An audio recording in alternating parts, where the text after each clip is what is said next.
Maalab na pagbati Pilipinas. Welga ang sagot ng mga tsuper at consumer nationwide laban sa sunod-sunod na oil price hike. Nanawagan silang umaksyon agad ang gobyerno para mapababa ang presyo ng produktong petrolyo sa bansa. Pumalo na kasi sa higit 100 piso ang presyo ng langis, partikular ang diesel, bagay na ikinalulugi na ng mga tsuper. Sa ngayon po, dahil po sa pagtaas ng petrolyo, nadagdagan ang oras ng aming pamamasada, nabawasan pa ang aming kita. Kami ngayon ay namamasada ng 8 hanggang 16 na oras.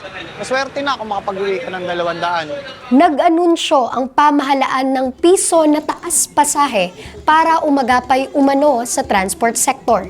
Pero piso na nga lang daw, binawi pa kalaunan ni Pangulong Marcos.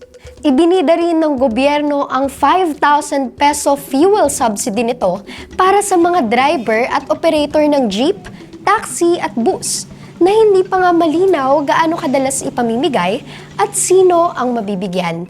At hello, 5,000 lang? In this economy? Hindi po sapat ang matatanggap namin dahil po kami ay nagko-consume ng 3,000 mahigit sa bawat araw ng aming paghahanap buhay. Dahil po sa pagtaas po ng petrolyo, apektado po lahat, pati po commuter. Dahil po pag hindi na po namin kayang maghanap buhay, maaari pong magkaroon na po ng kakulangan sa mga masasakyan. Ayon sa grupong Para Commuters Network, wala raw silbi ang tugon ng pamahalaan at hindi kapakanan ng ordinaryong mamamayan ang prioridad nito sa nangyayaring krisis. Naku, ramdam na agad yan. Mula doon sa ngayon pa nga lang, medyo kulang na talaga yung masasakyan. Marami nang gumarahe. Tapos yung papataas pang presyo ng mga bilihin. Inutil ang gobyernong Marcos sa pagtugon dito sa krisis ng langis. Inuuna niya yung pagsisiguro ng tubo ng oil companies at yung paldong koleksyon ng gobyerno dito sa VAT. No, na habang tumataas ang presyo ng krudo, tumataas din ang koleksyon ng gobyerno dyan sa 12% VAT. Kaya kailangan talaga gisingin. No? At isang pamamaraan para magising siya ay magprotesta tayo at sumama doon sa welga. Paliwanag naman ng Ibon Foundation, malaki ang papel ng mga patakaran ng pamahalaan, gaya ng deregulation sa pagsirit ng presyo ng langis sa bansa. Nawalan yung pamahalaan ng power to regulate yung mga monopolies. Nawalan tuloy ng transparency sa supply, nawalan ng transparency sa pagprepresyo. Hinahayaan lang natin yung monopolyo sa langis, yung tinatawag natin na big oil, na sila lang nakakaalam kung may supply pa ba, sila lang nakakaalam nung structure, nung pricing. Gate ng Ibon, dapat nang tanggalin ang oil deregulation law kung talagang seryoso ang Marcos Jr. administration na kontrolin ang presyo ng langis.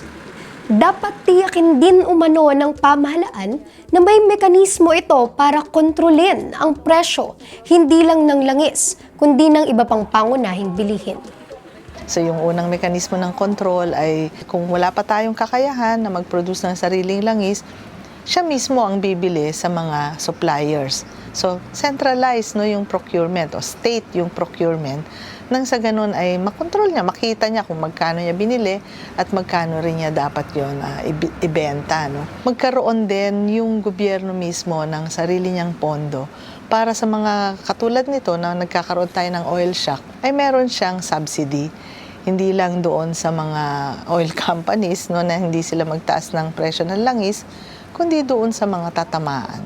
Dagdag ng Ibon, pinapakita ng krisis ngayon sa West Asia kung paano ginawang vulnerable ng mga maling polisiya gaya ng oil deregulation law ang ekonomiya ng bansa. Kaya't dapat daw ibalik ang kontrol sa pamahalaan at hindi sa malalaking korporasyon. Umaasa po kami na kung kami po ay mapapakinggan, malaking tulong kung magkaroon ng bawas ang presyo ng petrolyo.